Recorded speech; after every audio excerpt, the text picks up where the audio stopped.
It's showtime. It's the pre-party with J. Cal. We are professional wrestling. I'm building an alliance. You are tuned into the absolute top of the mountain, the ultimate professional wrestling. Alliance-wrestling.com.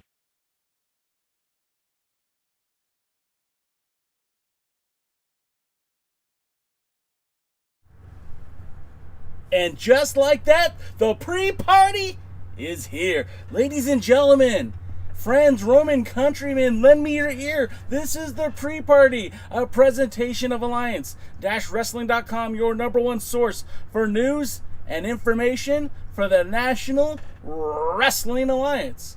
My name is J. Cal. This is the pre-party, and every Tuesday at 5 p.m. Eastern, 2 o'clock Pacific, we're here on YouTube and on Twitch.tv, and we're here to talk NWA. We're here to talk POWERRR, and most importantly, we're here to talk with you, that hashtag NWA fam. Glad you could be here. I see we've already got folks in the building. Michael Manning's here. We've got Dave Scooby. We've got Lamson's in the house. Yes, it is the POWERRR. It's the, I blew it already, isn't it? It's the hour before POWERRR. I got to work that in. Len, you beautiful beast, if you're out there watching, I wish you'd have given that to me a year ago. Hey, we've got Lamb hosting. We've got Fragilities following us. We've got Wrestling with MMA here. I mean, this is a full party, baby, and I'm glad you guys are here. Whoa, putting you over. That is like praise from Caesar right there. Putting you over as hosting. This is awesome. Thank you guys for churning out on this Tuesday, the Tuesday of the finale of the Champion Series. Now, I have to imagine that we are going to start getting that big push, that big drive, that big oomph to the 73rd anniversary cup. Or not cup, but the 73rd anniversary pay-per-view. And that's also going to, that whole weekend kicks off with the EmPOWERRR pay-per-view. Of course. Why am I talking with the microphone all the way over here? Can you guys hear me better now? We're, this big push, this 73rd anniversary show, of course, will be kicked off with EmPOWERRR. We've already seen a list of names, a litany of names. I mean, we're talking superstars from yesteryear. We're talking about up-and-comers, and we're talking about, like, hot off-the-press free agents. I mean, let's talk about EmPOWERRR just for a minute. If you guys aren't aware, that this card is very much shaping up to be just one heck of a card. Now, we know that AEW's Legit Layla will be challenging our Women's World Champion, the Brick House. You know, if you want the Burke, you got to go through the Brick House, and I'm talking about Kamille. Now, Kamille made her first appearance on AEW just following that conclusion of Legit Layla versus the Bunny, and the size difference alone. I mean, I'm not trying to mock Legit Layla, but she looked like a little person compared to the size of Kamille. And I mean, we're talking Camille's 5'10". You know, I will never try to guess a woman's weight, but she's a bodybuilder. She's built like a brick house. So I don't know how Legit Layla has even a chance on God's green earth in a match against Kamille. But nevertheless, the winner of the NWA first ever Women's Invitational Cup, which I believe now is going to be a battle royal. I believe they've already listed some of the names that are going to be in this Rumble. We know that we're going to have. All of a sudden now I can't remember anything. We know that we were going to have. Well, the biggest name that just announced was Chelsea Green, right? Chelsea Green, who has made her name really all over. I mean, she's been a part of Impact. She's now working with back with Impact, also with Ring of Honor. She was shortly over in the WWE and the NXT, was about to get that big come-ups.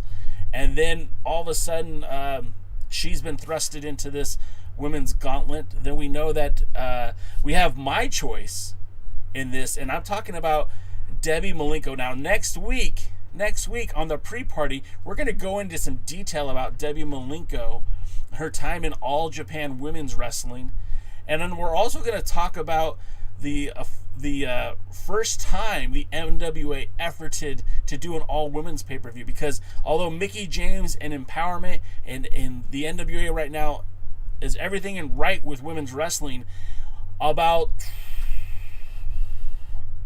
22 years ago, the NWA efforted to do a women's pay-per-view. 22 years ago. And we'll get into that. I promise you we'll get into that next week. But just to give you a little bit of information, the National Wrestling Alliance actually formed a partnership with Berg Tor, I think I'm saying that right, who was the promoter of the Ladies Pro Wrestling Association from 1989 to 1992. And back in 1999, they were looking to run a regular pay-per-view series that would be on Viewer's Choice, emanating from Laughlin, Nevada. Now, that never happened. It never came to fruition. But the centerpiece of that was going to be Debbie Malenko. So to me, it all kind of comes together, right? It's history kind of repeating itself, but you've got a more welcoming community for women's pay-per-view. You've got the right people behind it. Mickie James has been definitely listening to the fans. I know I wasn't the only one that was pushing for a Debbie Malenko run, but there were a lot of other guys out there and gals who were saying that Debbie Malenko should have been a part of this, and she is. We also have recently announced Bianca Corelli. She is the daughter of Santino Morelli. I know she's very new to the business, but she's going to have her opportunity to be in part of this women's battle royal. We've already mentioned in the past Kenzie Paige. Well, excuse me, not Kenzie Paige, although I think she will be one of the names that's released. But Lady Frost has recently been added to the mix. We know that Jamie Senegal, along with her manager Pollo Del Mar, I hope I'm saying that right, they are going to be in that battle royal. And then on top of that, the aforementioned Chelsea Green, and I see you guys are saying some names. Tootie Lynn, that's right, and Jimmy Senegal, of course. Those were I couldn't think of Tootie Lynn. That was the name that I got stuck on, and then I couldn't go from there. She's also known as Senshi, the Blue Dragon. So, I mean, it's starting to round up, right? Now, we still have the women's tag team titles that we haven't spent a lot of time talking about for this pay-per-view, but those tag team titles were scheduled to be defended or crowned, I should say. Now, remember, the last time the NWA had women's tag team titles was probably before most of you were born, and we're talking like 1984. And so it'll be interesting to see how this all comes together. I mean, it's only going to be a 3-hour pay-per-view. I don't know if they're going to have time to do everything that they want to do. I mean, is it a 3-hour pay-per-view? Has anyone definitely specified that? There's a limited amount of time for them to do this. So hopefully, I mean, they don't rush anything. Hopefully we don't get anything too pushed too fast. The other match I did not mention was Deonna Purrazzo defending her Knockouts Championship against Melina. Now, that's the match I think that the NWA had to put together, because you don't want to put Kylie Rae in that match. With the Impact history that she's had, not a good fit. So you need someone with credibility, someone with a name, and it can't be Mickie James. Not at EmPOWERRR, maybe at the 73rd. So you look at that roster, and as much as I love Genocide, and as much as I love Lady Frost and Kenzie Paige, not one of them have that name recognition that Melina has. I mean, she's a multi-time Women's World Champion for the WWE. She's been inducted into, out in my neck of the woods, the EWF House of Hardcore Hall of Fame. So Melina has this great value, and I think for fans who haven't been watching the National Wrestling Alliance, who don't know what Melina is capable of, I think they're going to tune in to see, because she has that name recognition. And it doesn't kill her or the NWA's momentum if she goes by the wayside, if she takes the loss. I mean, let's face it, Deonna Purrazzo is one of the top female wrestlers in the world right now. So, I mean, there is no sin in losing to the world knockout champion. Of course, we're always rooting for our NWA talent, but if Melina doesn't win that title, it doesn't really hurt her stature in the NWA.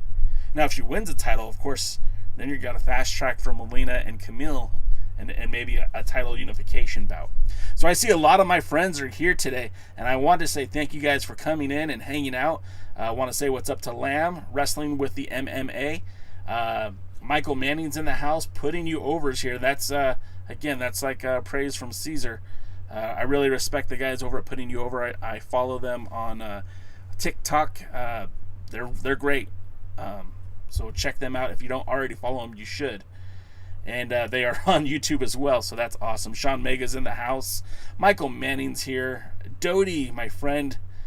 Dodie. I've known Dodie for a long time, and I've never met him. Dodie, welcome. Thank you for being here. And Jonathan Burrell's here.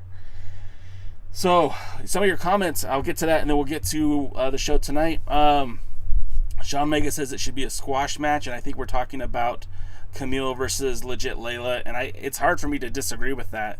I don't want to squash anybody because Legit Layla has actually got a pretty good win-loss record in AEW. I don't want to hurt her stature there, but I mean, compared to Kamille, it's just like it doesn't pass the smell test. If Legit Layla gets in there and has an ultra competitive match like Thunder Rosa had or like Serena Deep had with Kamille, it just doesn't pass the sniff test. I mean, Kamille is just so big and so strong and so athletic that I don't see that even with the highest of wrestling prowess, I don't see Legit Layla being able to do anything against Kamille. And Lamb said I did call out the NWA to invite. In fact, I tagged Mickie James, which really made me feel, and I think a lot of the audience too that are getting excited about EmPOWERRR. A lot of us have been throwing out names of who we'd like to see at this pay-per-view. So when I said Debbie Malenko, and then that actually came into fruition, I think that's pretty cool. It really feels like the NWA is listening to its fan base. Now you talk about the WWE and all the recent releases it had, and them saying I think even a few years ago, hey, you are the universe and we're listening to you. No, they're not. But the NWA is, and the women's pay-per-view is. So I think that's pretty cool. Putting You Over dropped all the names: Tootie Lynn, Jamie Senegal, Lady Frost, and Chelsea Green. And there's still slated to be 10 women in that battle royal. So we still have about with the additions of Debbie Malenko and Santino Marella's daughter, that puts us right at 6. So we still have 4 more names to be announced. Can we also talk about how pretty cool it is that Busch Light is the official beer sponsor for the pay-per-view for this weekend? I mean, that's pretty tight. I mean, like the NWA a year ago, we weren't sure what was going to happen with the National Wrestling Alliance. And all of us fans who've been around for a long time, or even people who just got to the scene, we were all excited when POWERRR was wrapping up in March of 2020. We all thought we were heading to Atlanta for the Crockett Cup, and we had all these matches that we were hopeful for, and then everything the steam went out with COVID. And there was a point in time where a lot of us weren't even sure if the NWA would return. And the fact that the NWA came back is a testament to the fan base and to the people in charge of the NWA, specifically William Patrick Corgan. Who knows how much money, Billy has lost in this endeavor. But, when you hear that the NWA got paid to become exclusive to Fight, it really gets you kind of excited, right? Because Fight sees value in them. And then you have, the Chase seems like they've are being extremely accommodating for the NWA, and they're going to be taping there for 4 days. It seems like the Chase is excited to have the NWA. So when you put all these things together, it feels like the momentum shift is happening for the National Wrestling Alliance.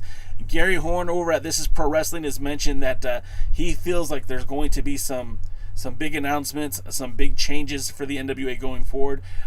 Maybe that potentially they could lock up some of these guys that we've all grown to love. So we don't see guys departing like Willie Mack in the past or Colt Cabana. We'll see some of these guys stick around for some long term. Also like Zicky Dice and Ricky Starks.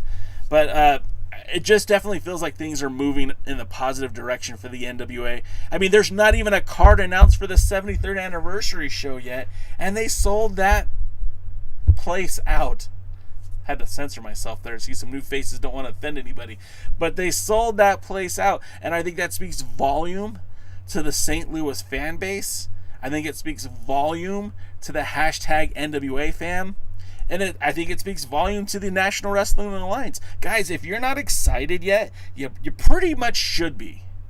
If you didn't order the pay-per-view, and I know this breaks my rule, this breaks my rule of never ordering a pay-per-view without a card, it's time to buy, guys. It's time to buy. The NWA is locked and loaded. I mean, I can't imagine a world where that 73rd anniversary show doesn't just blow the doors off. It's not going to be Cody Aldous. It's probably going to be Trevor and Aldous for the World's Heavyweight Championship. But the build has been very, very good, and I'm starting to get in. I'm starting to get back in. I'm starting to believe in the NWA again, and if you guys haven't, you probably should. But let's talk about this for a minute. Let's talk about a new television champion. I know a lot of you are going to say, God, that Tyrus is a bum. When Willie Bowen is on the show in the group chat, he's saying Tyrus is a bum. When Terry McDermott is in the group chat, he's going to say Tyrus is a bum.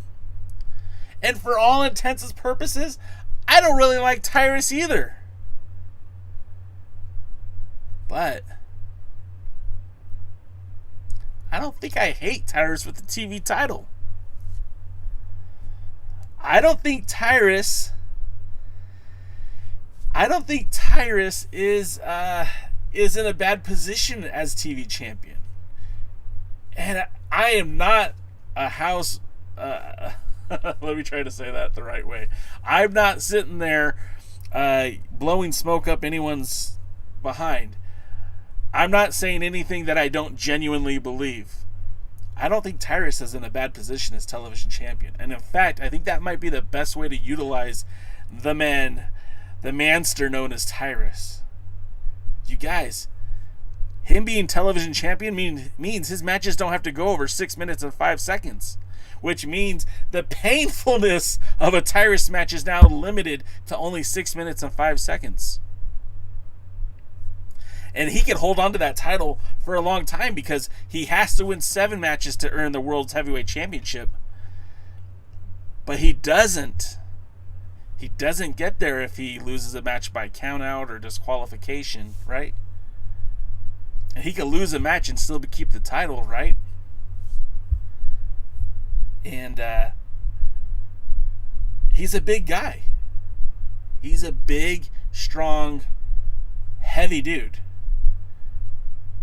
And who have been the challengers so far to Pope's title? I mean, we're talking about guys like, Marshe Rocket. Well, excuse me, Marshe didn't get a defense, but he's one of the guys that had always been in the mix.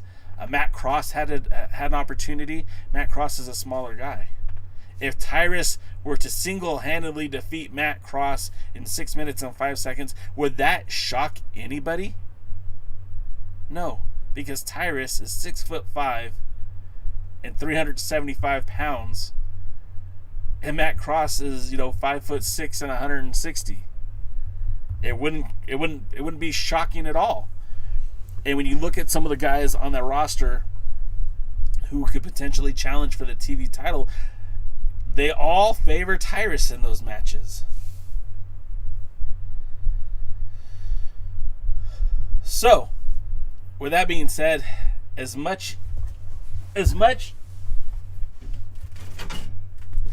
as much as I love the television championship, as much as I look at this belt that for whatever reason disappears under the green screen, as much as I love this title, and as much as I loved Pope winning that title, and as much as I was hoping we would get the dream match of the Pope and Nick Aldous,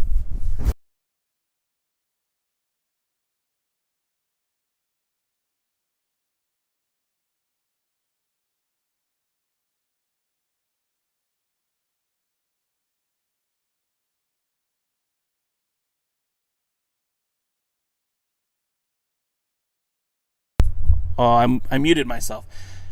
Back to Tyrus. If he's the television champion, he can't challenge for the world's heavyweight championship until the best of 7. With that also being said, that puts him in a division that we can kind of start focusing other talent there, and now we can focus on the national championship. And remember, the NWA Power is in like 45-50 minutes a week. You have so many different titles. It just means that we're going to start seeing more Adonis defending the national championship. You're still going to have Tyrus as your television champion, but this all could change as we go into the 73rd. So I guess what I'm saying is I think this could be a blessing in disguise. It might free up the Pope and other opportunities. And of course, at the conclusion of the Champion Series, one team is going to have an opportunity to gift somebody a title shot. Any title. So, I mean, the Pope could theoretically challenge back for his television championship at the 73rd. The Pope could theoretically go after the national champion, Chris Adonis. Or the Pope could challenge Nick Aldous for the 10 pounds of gold. And maybe we will get this dream match that I so rightfully deserve and I so rightfully want. You guys deserve it. Let's get to some of your comments real quick. We are an interactive show after all. I see Fiona's in the house. Fiona's the best. Thank you for being here, Fiona. Heebs is in the house. Today has been a crazy day. Like I've been slowly preparing for the show, but I keep getting distracted. I keep working on other side projects, and I'm like, oh crap, it's already 2:00. I gotta go. And I was talking to Heebs for a little bit on Instagram before the show started, so it's been one of those days. Shawn Mega says Tyrus is a slow beast. I mean, you're not wrong. You're not wrong. Anything negative you guys want to say about Tyrus, I'm not defending the guy. I don't think he's a great worker. I don't think he's got the best physique in wrestling.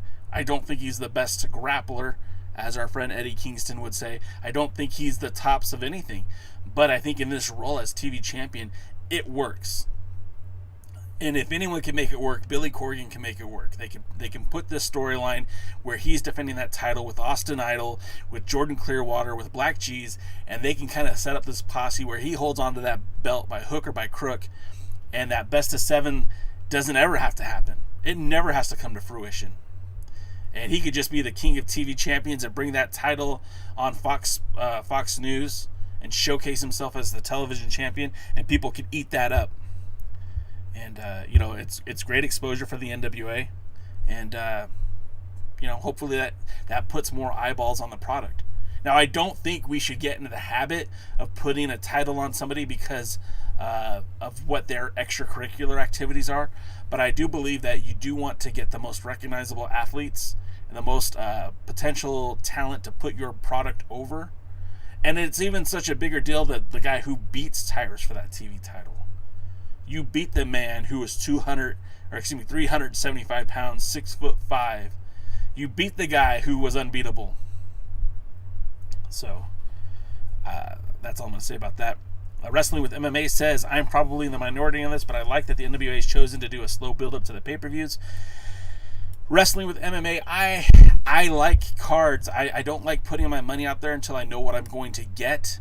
I feel like this anomaly with the NWA being able to sell out these venues, this 800-seat venue, although I think this is great for the NWA, I think it sets up a bad precedent for pro wrestling.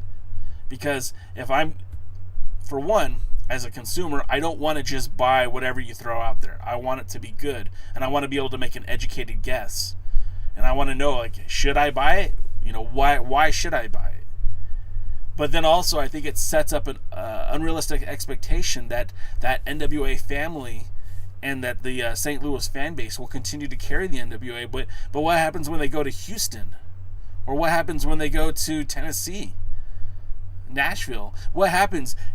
You can't keep expecting the NWA fanboys, which I throw myself in there, to carry the brand. You have to start building that fan base, and you have to start growing the brand. And the best way to do that is just get the best possible talent out there, which I think is what they're trying to do, and then start giving us cards and building up to these pay-per-views using POWERRR and then using the YouTube channel. And I think they're starting to do that, but you know, without a pay-per-view to build up to, it's kind of like a rudderless boat lost at sea. We're just spinning our circles here. The championship series has implications down the road, but how's that going to get us to the 73rd?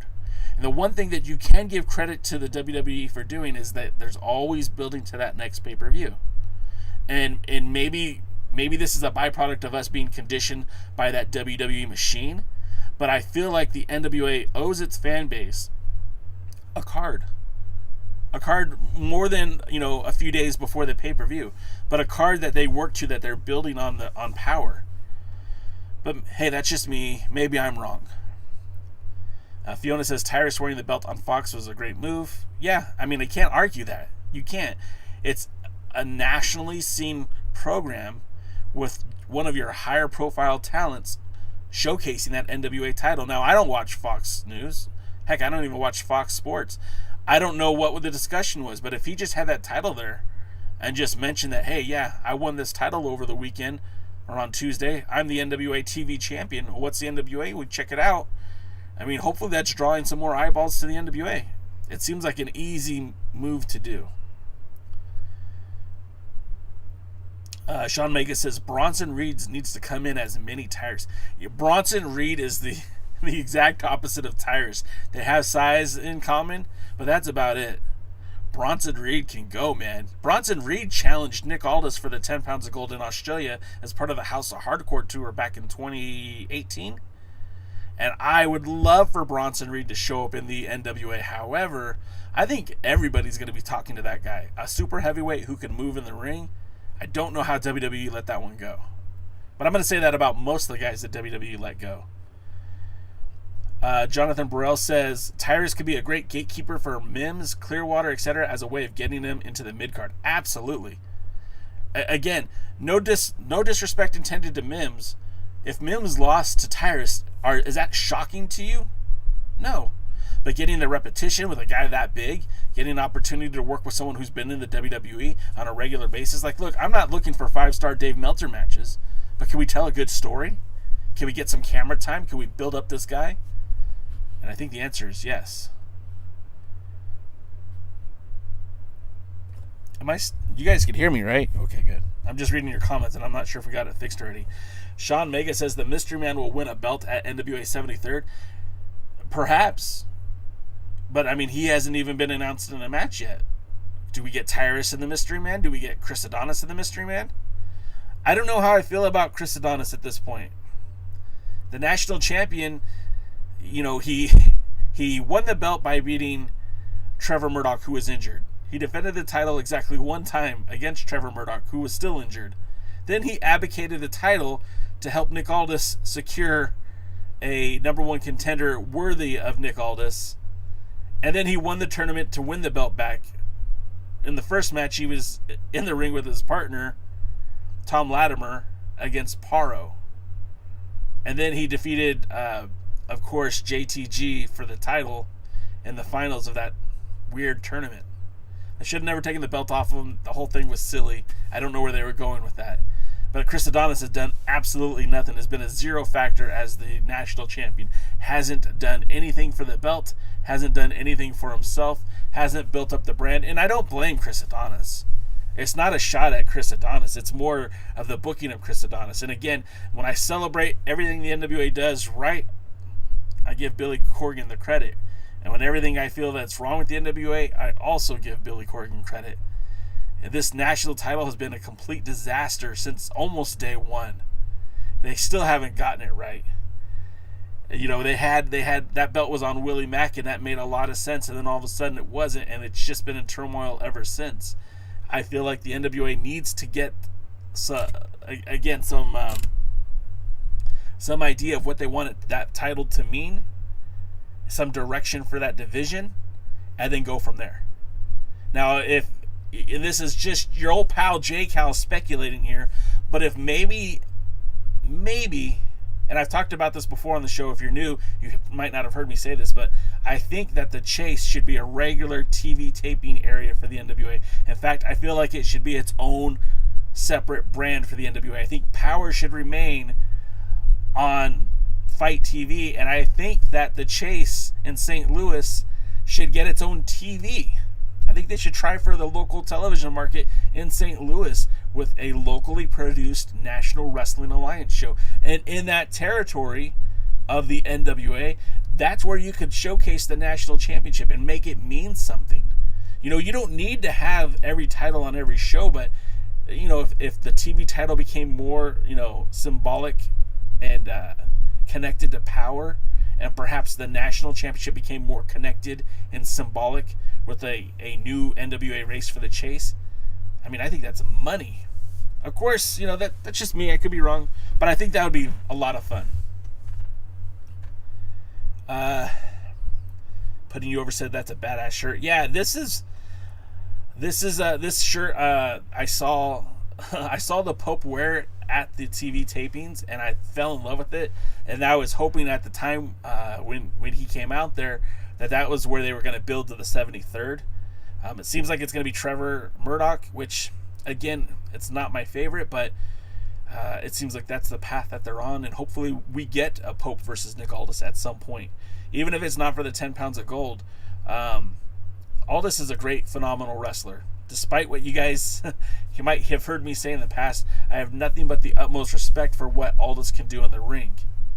And I think the closest person to Nick Aldis in the NWA as being the complete package is Elijah Burke, the Black Pope.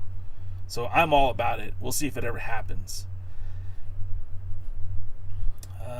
JTG versus Adonis at NWA 73rd or if possible roster. That's what Lamb said. I don't think roster is going to be invited to this show because he's supposed to be exclusive to New Japan Strong. Now, whether that comes into play or not, I don't know. It seems like people in the past who were exclusive aren't exactly exclusive anymore, as I see you guys are saying in the comments section. So you guys are on top of it.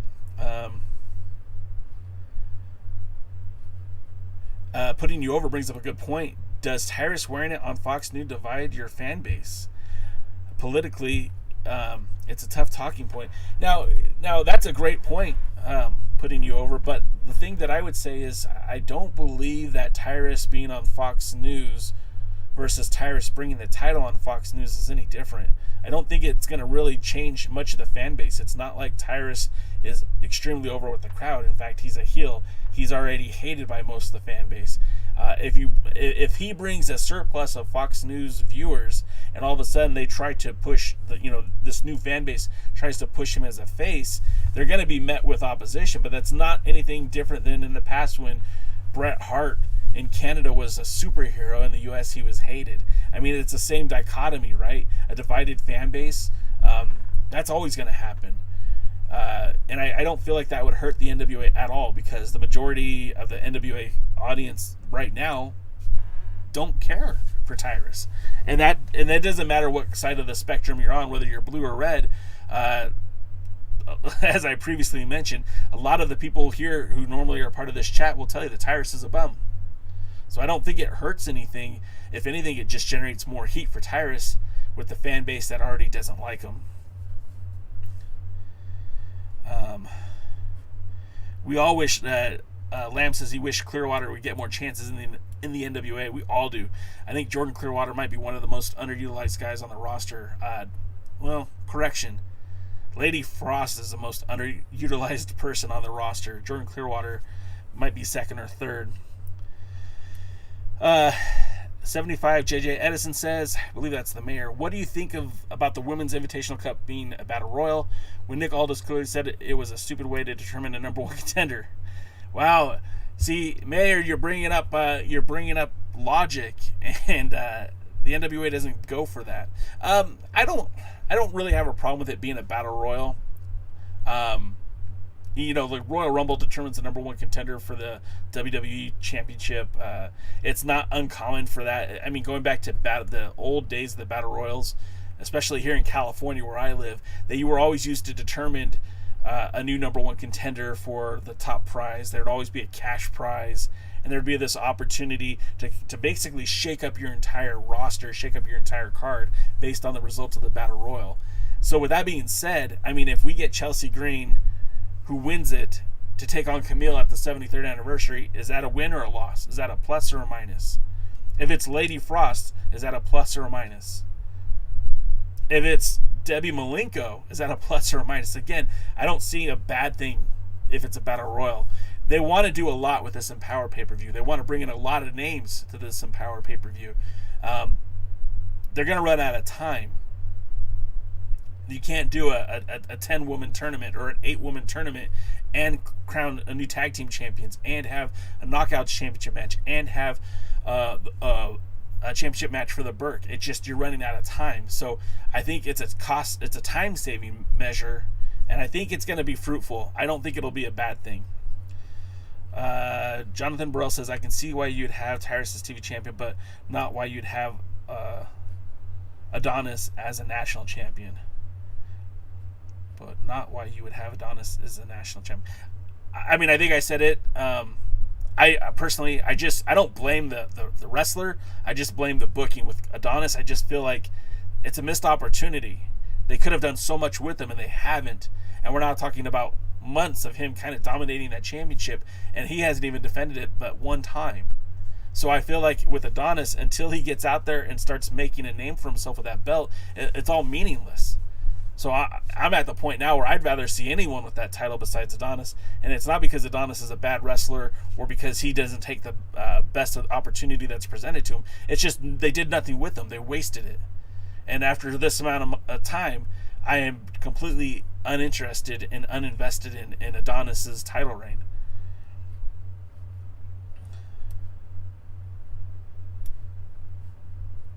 Well, yeah, putting you over. Thank you for pointing that out. I used to be the guy that would only talk about the positives, but I think you do a disservice to your fan base if you don't recognize shortcomings by your favorite wrestling promotion. I watch the NWA, and I watch Championship Wrestling from Hollywood, and I watch Championship Wrestling from Memphis, and that's about it. I follow what AEW is doing. I follow what, mostly from your TikToks, I follow a lot of what's being done and said based on social media for these other wrestling promotions, but I follow the NWA. I follow Championship Wrestling from Hollywood. I follow Championship Wrestling from Memphis.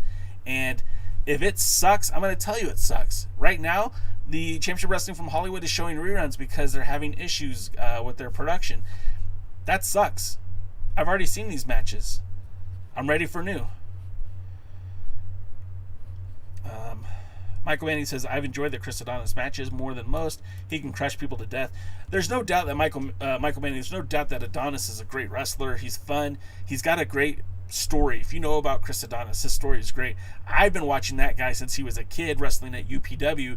He actually lost to Adam Pearce in the finals of the Ultimate Pro Wrestling World Title shortly before getting an opportunity with the WWE. So I've been following his career for a very long time out here in Southern California. The problem is they just aren't doing anything with him. It's just a waste of time. Him and Latimer would be better suited going for the tag titles than what you've got with Adonis as the national champion. It just hasn't been entertaining.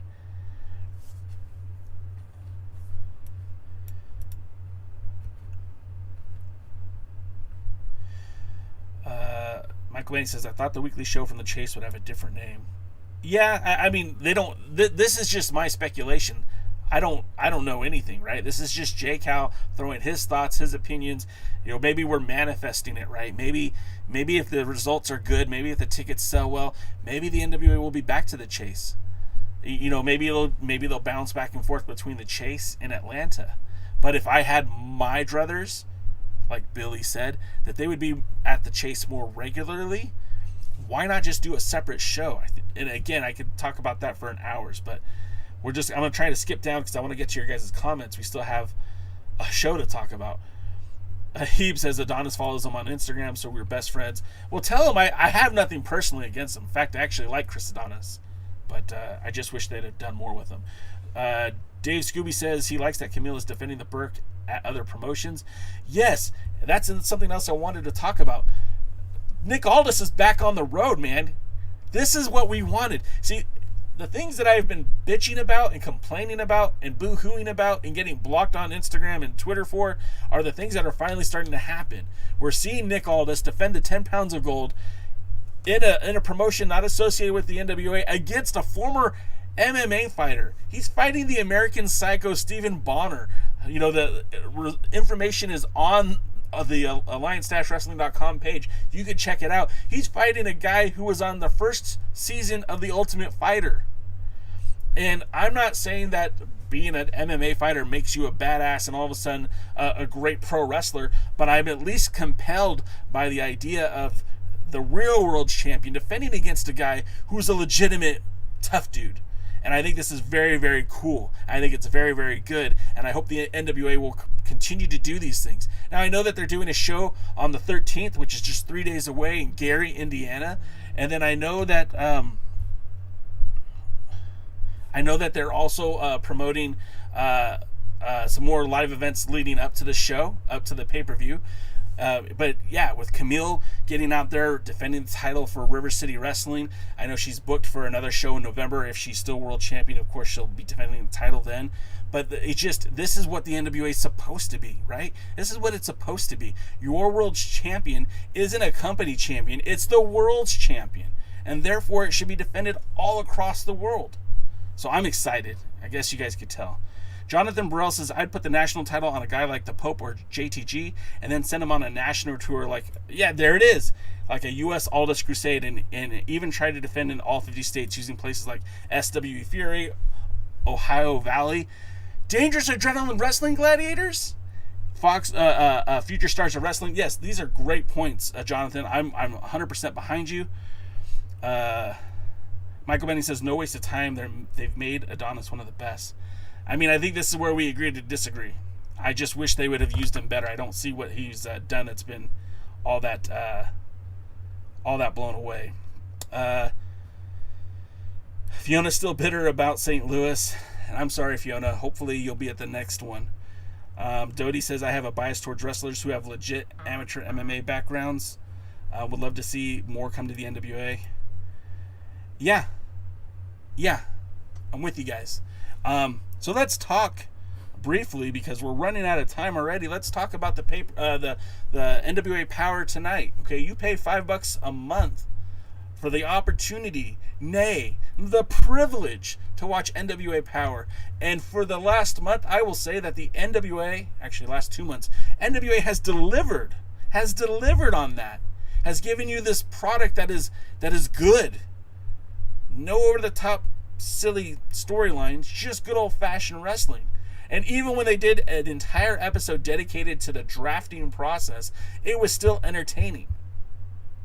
My friends, tonight we have Team Kamille and Idol versus, I was corrected by the Pope himself, Black Velvet. I love it. Black Velvet.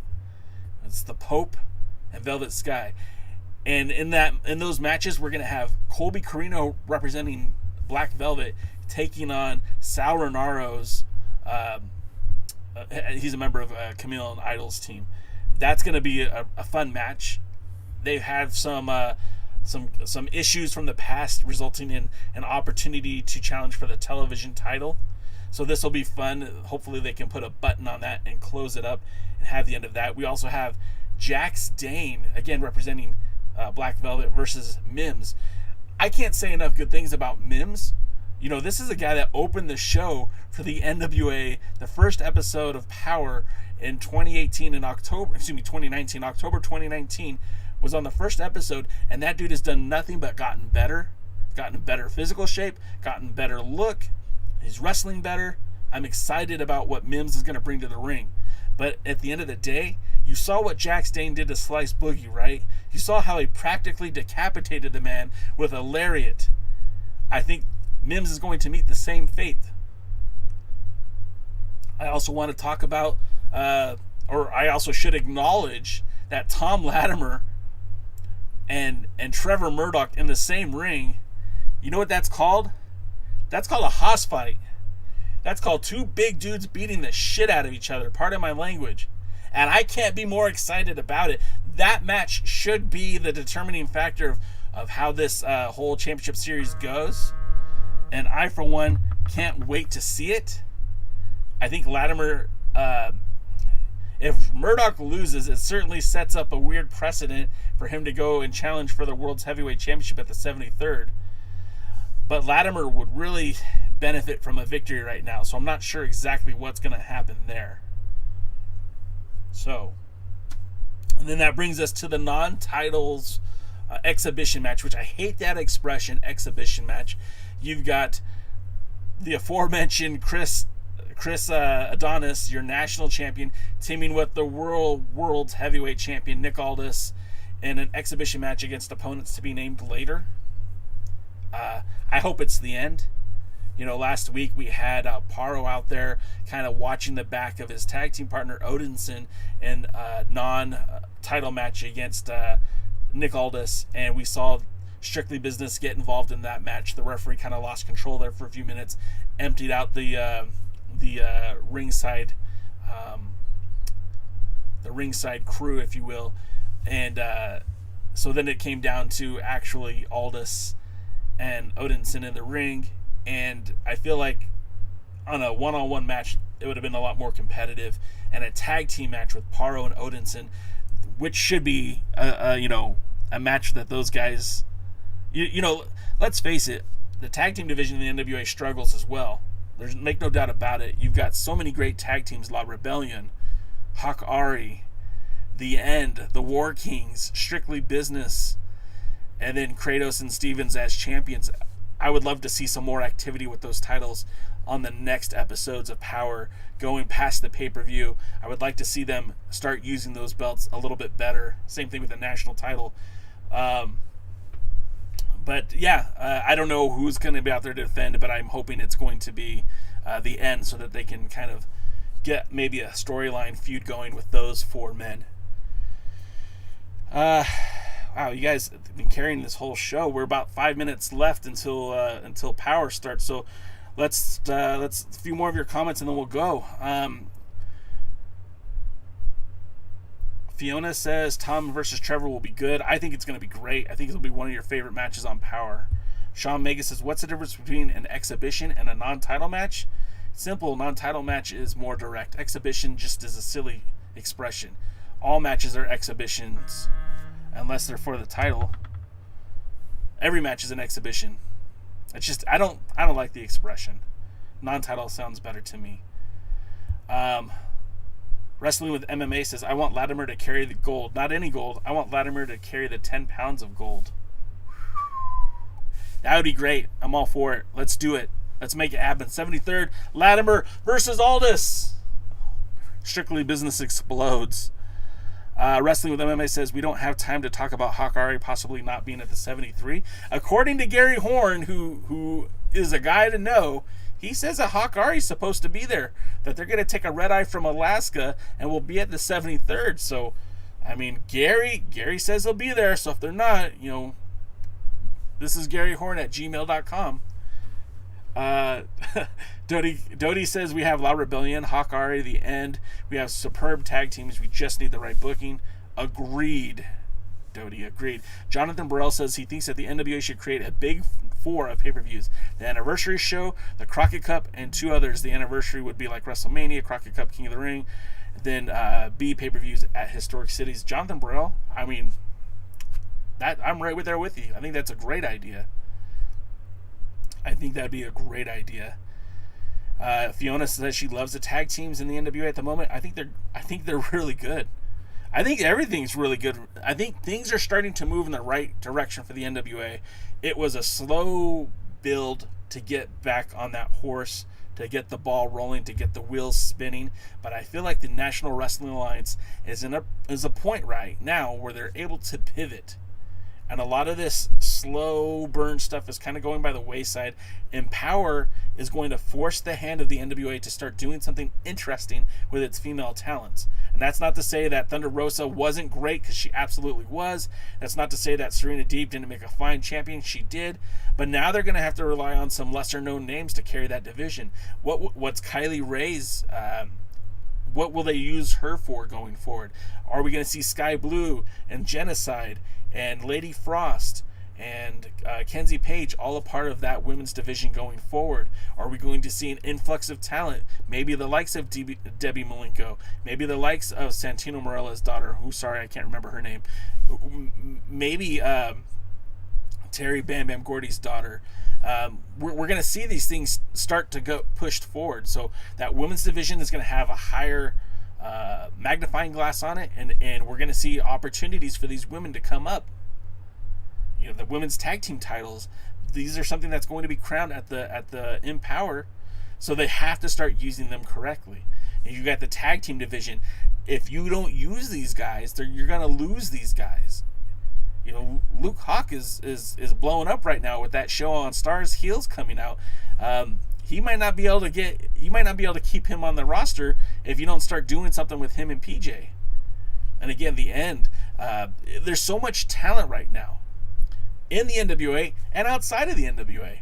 They've got to do something, and they've got to do it quick. And I think they're at the right spot right now that they can pivot and start putting out an even better version of Power. I think they have the opportunity to start creating more content for YouTube, potentially another TV show altogether. And if they can start pushing this machine forward between live ticket audiences, pay-per-views, their subscription service on Fight, I really feel like the NWA has got to a point now where now they got to run. They have the ball, now they have to run. And if they continue this partnership with Impact and continue this relationship with AEW, I think you're going to see big things on the horizon for the NWA. And, well, that's going to do it. I mean, we've got 2 minutes to 3 and then 5 minutes till the hour for Power. So that's going to wrap up the show this week. Thank you so much for being here. Blown away by your guys' support. Blown away by all the names that are in here. Putting you over. Thanks for being here. Thanks for sharing the show too, as well as Lamb and Wrestling with the MMA. Thank you guys. Thank you for Fiona being here, Dodie, Jonathan Burrell, Mr. Dave Scooby, he is the best, Sean Mega. The mayor was in the house today.